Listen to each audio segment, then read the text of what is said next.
Hey gang, welcome to the channel. In today's video, we're going to cover how you can get started building out a debt repayment plan in Google Sheets using car loans as our example. This is something I've done myself that helped me understand not only how much money I was giving away in interest, but how I could pay less of it by paying off my car sooner. Now, if you don't understand how car loans work, and especially if you have one, generally this is how it goes down. You decide you're going to buy a car. Since you don't have the money to pay for it outright, you finance the car, meaning you take out a loan to borrow money that helps you secure the car with the understanding you've got to pay that money back. Now, because it's a loan, you're not just paying back the amount you're borrowing, which is known as the principal. You're also paying the fee associated with borrowing that money to begin with, aka interest. And the interest rate dictates how much of that interest gets generated each time you have to make a payment. So that when your payment date comes due, the total you end up paying represents a portion of the principal you borrowed and owe back, plus whatever interest you accrued since your last payment. And this little debt dance goes on until the term of your loan expires or you repay the principal balance you borrowed in full, whichever comes first. And I caveat all of this by saying that this is generally how it works for most people, but always confirm the terms of your car loan with your specific lender. Okay, now fast forward to the tech. With debt like car loans, if you're serious about paying that ish back, then you want to know what your amortization schedule looks like. This is fancy talk for seeing what your monthly payments look like, how much of that goes towards principal and interest, and what the resulting loan balance is after each payment. And obviously, once that loan balance sinks down to zero, you've won the game. Now, in some cases, your lending institution or whoever is managing your loan may be able to provide the amortization schedule for you. But for today's video, let's use ChatGPT to generate a schedule that we can easily copy and paste into our Google Sheets tracker. This will be our starting point. Okay, gang, now before we get into the AI section of this video, just a quick disclaimer here. The experience you're about to see on my screen may differ from your own, even if you follow the prompts and the steps exactly as I perform them here. Another thing to know here is that AI can generate the wrong outputs sometimes, also known as a hallucination. So always be sure to double check your work just in case. Okay, now let's get our prompt down the first time. I'm going to specifically tell ChatGPT to generate the schedule based on my unique car loan terms, which I just made up for today's video. And I'll tell it to format the table in a way that can be pasted into a spreadsheet. Now, notice that I'm not giving ChatGPT any personal or sensitive information, like my name, the details about my car, my bank info, etc. That's because ChatGPT already has millions of data points from everything else on the internet. It doesn't need any more of my personal data or yours to make it useful. And as a general rule, gang, you don't want to put your personal data into AI tools wherever you can avoid it. Because as of this video, AI can't unlearn that information, meaning you can't redact your data, and you also can't know for sure how it's being used. Okay, privacy spiel done. Let's get back into it. Now, before we grab this, let's just talk through one important thing without getting too into the weeds of the math. The table we're generating from ChatGPT, first and foremost, may not be an exact match with whatever our lending institution bills us when it comes time to pay. That's because while interest itself is a standard mathematical formula, there are different methods for getting to that answer. So again, without getting into the weeds, I can tell that this table is using a fixed monthly accrual rate formula. I'm going to just quickly ask ChatGPT to explain a little bit more about that, just so that we all understand what's happening.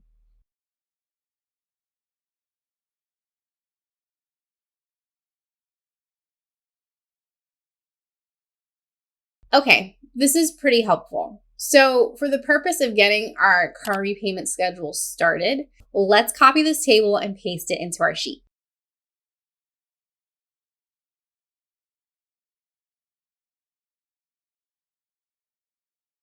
Okay, gang, and here is our table. Now, there is a chance that ChatGPT hallucinated somewhere in this, meaning that any of the data points provided could be wrong. If we're going to look at what our institution bills us monthly anyway, it should be okay. But as a general rule, always spot check your AI generated outputs where you can, and definitely spot check with what your lender actually provides you. Okay, gang, so here we have our amortization table as our starting point. Now, at a high level, we want to use this information to anticipate what our schedule will look like going into the future. But in order for the sheet to be useful, we also want to incorporate what the schedule actually looks like based on the payments we ultimately end up making, or don't. And we want to incorporate that into our repayments projected for the future in order to more accurately suss what it will take to pay this thing off. So let's add 4 more columns here for our actual monthly payment, the actual portion of principal and interest, fees, and the actual outstanding balance.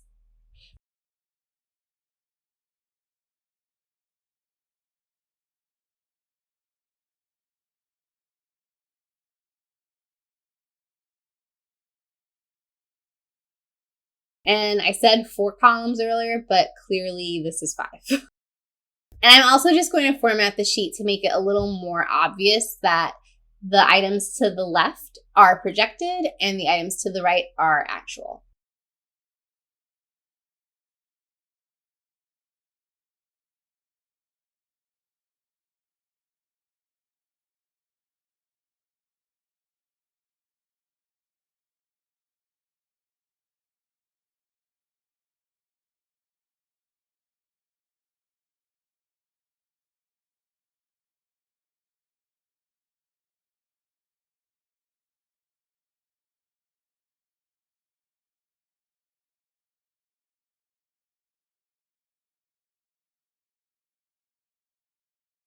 Now, gang, if this is as technical as you want to get with your data entry, then you can jump ahead past the next section and simply plan to enter these totals each month that you make a car payment.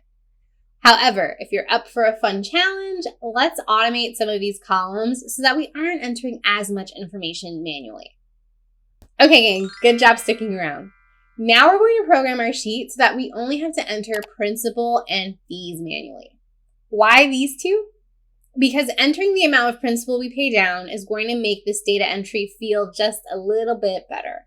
And entering any fees, conversely, is going to remind us how much fees suck and hopefully remind us not to accrue any more fees for the next month. So to recap, as long as we make sure those 2 data points are entered correctly, we can auto-calculate the interest portion of our payment and our monthly payment amount should it fluctuate due to fees. So in my total paid column, I'm going to add a formula that basically says this should be the total of principal and interest. We'll use a sum function to do that. And we'll click the range of cells that reflect principal and interest, which is G3 and H3, since our formula is an F3. We'll hit enter. Yep, there we go, gang. 1 plus 3 equals 4. And so since this cell has a formula, I'm just going to reformat it to make it very obvious that there is a formula working behind the scenes in here. Okay, now remember, whenever you accrue late fees or any other kind of fees with a loan, this monthly payment or this total paid typically goes up. So we'll adjust this formula here to say that when the fee amount is greater than 0, we want to sum principal, interest, and fees. But otherwise, we want this cell to only sum principal and interest. So we'll use an if function. If the amount in cell I3 is greater than 0, then we want to sum G3, H3, and I3, which is interest, principal, and fees.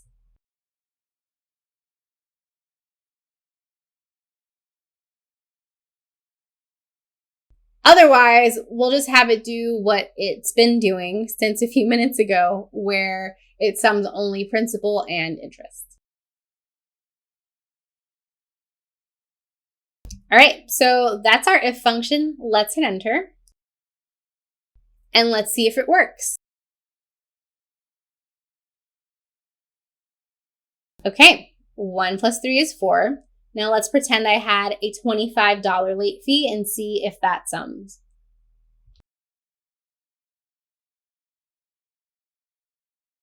Okay, great. Okay, gang, so as we just demonstrated, when I enter my principal and interest paid, the total paid will automatically sum. In most car loan situations, you typically know what your monthly payment is going to be. So instead of having to enter principal, fees, and interest manually each month, in our interest paid column, let's write a formula that basically says that interest should equal our monthly payment amount, the $466.51, minus whatever principal we paid, since we already know we want to enter our principal manually. And just as a reminder of that, I'm going to highlight our principal and fees columns in yellow, just so we remember these are fields we're entering manually. So back in our interest paid cell, we will say interest paid equals our monthly payment amount, $466.51, minus whatever was the principal paid. So right now this works because we don't have anything in principal paid. But let's say we made a monthly payment this month and it allocated $200 towards principal. There we go. So our interest paid automatically adjusts so that our interest and our principal amount still totals $466.51. I'm going to copy the formatting from F3 to G3 because I want both of my formula cells to look the same. We can use the format painter brush to do that. And there we have it, gang. Let's just see what happens if we added another $25 hypothetical late fee to this. Perfect. Everything is working as expected.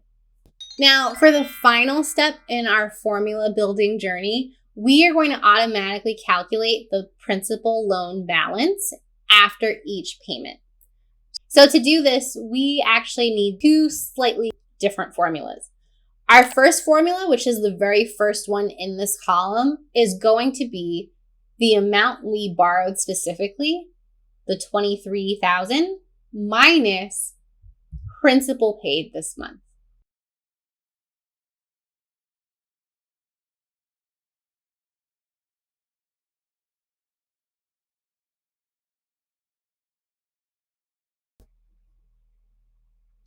Okay, let's copy the format again. Okay, so basically what this formula is saying is that we start with our $23,000 loan, and then depending on whatever is in this cell, this formula adjusts accordingly and should leave us with our remaining principal balance.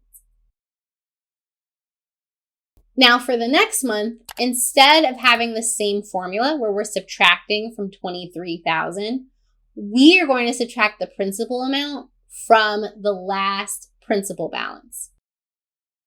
So just to show what that looks like, I'll copy and paste these cells here. We'll empty this cell. And let's say for month 2, our principal paid was $75. We want to subtract 75 from this number here. So our formula is going to be our principal balance directly above minus our principal paid for that month. There you go, gang. So then all you have to do is take your cells with all of their proper formulas and copy and paste down. There you have it, gang. So in a world where our actual payments match what we projected, your schedule on the right is automatically calculating your interest paid, your total paid, and your outstanding principal balance based on whatever principal or fees you enter. So for the rest of the video, I'm just going to format the sheet the way that I would use it in order to track my car payments.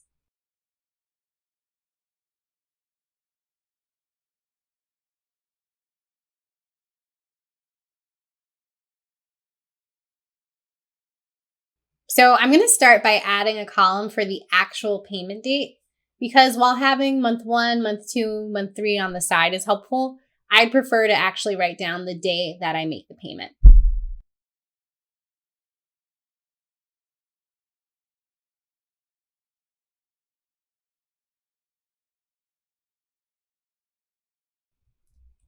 And then see how all of these numbers are populating even though these months haven't actually been entered yet? I'm going to adjust my formulas to only return values when there is a value in the payment date column. So basically, anytime there's actually a date entered here is the only time I want these calculations to run. We'll do that using an if statement. So basically, if F3 doesn't equal empty, do the rest of the calculations that we've already built. Otherwise, keep it empty.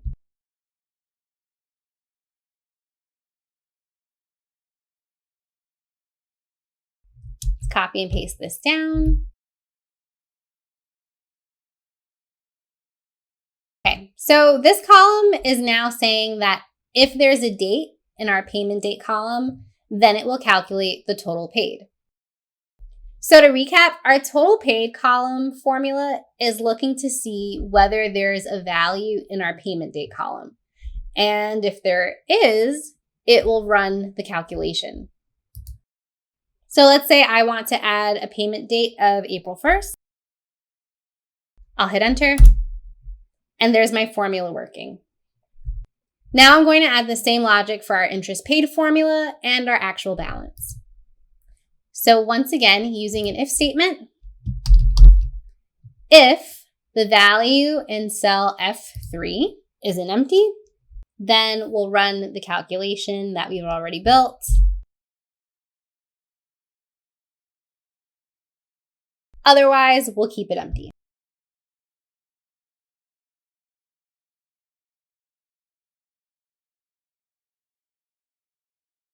And one more time.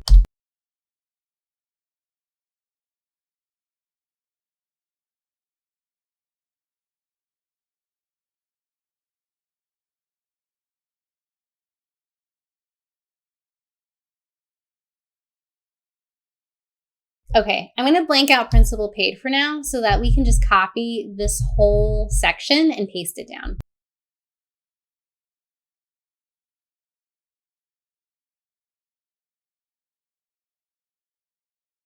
Okay, so now all of our formula columns have that update reflected. So let's try it out.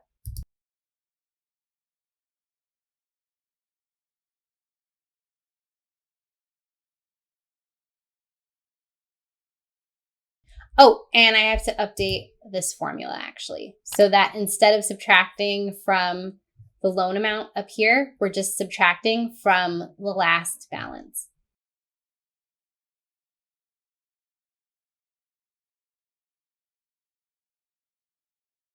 Okay, let's copy and paste this down to overwrite the other formulas that are incorrect.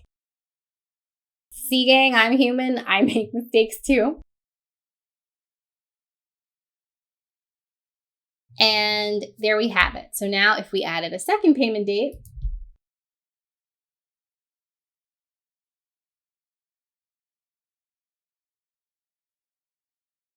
our balance is now subtracting from the previous row's balance, which is exactly how this should work. And so, gang, the idea here is just that as the months progress and as you make progress on your payments, you're going to want to enter your principal paid and your payment date so that your tracker can automatically help you figure out the rest. And to make sure this is accurate, just check your statements from your lender each month to see what was the allocation between your interest paid and your principal paid so that you can really track your progress.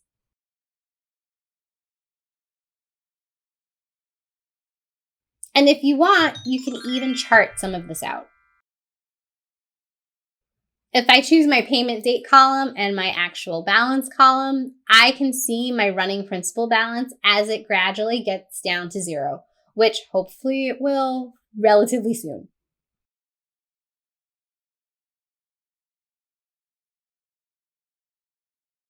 And similarly, if I want to keep track of how much principal I've paid towards my balance versus interest, I'll just select those columns and add a chart for that as well. Okay, gang, I hope this video was helpful in showing you how you can start to use Google Sheets and generative AI and tech in general to begin plotting out a plan for your car repayment. If this video was helpful, please give it a thumbs up. Let me know if you have any questions in the comments or tips for other folks wanting to build their own spreadsheets. And for more tips like this, be sure to subscribe.